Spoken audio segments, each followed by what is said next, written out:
हज पे जाने से पहले लोगों से माफी मांगना जरूरी है क्या? चले जानते हैं। देखिए, अगर आपको ऐसा लगता है कि आपने कभी किसी का दिल दुखाया है और आपकी वजह से वो नाराज है, तो बिल्कुल आपको उसके पास जाके माफी मांगनी चाहिए।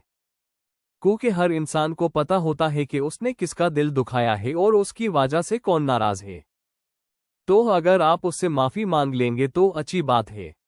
माफी मांगने से अल्लाह भी खुश होते हैं, क्योंकि ये कहा जाते हैं कि अल्लाह जब तक उसको माफ नहीं करता जब तक वो बंदा उसको माफ ना कर दे जिसका दिल दुखाया हो। फेसबुक पे SMS पे माफी मत मांगे, उसके पास जाएं और माफी मांगे जिसका दिल दुखाया है।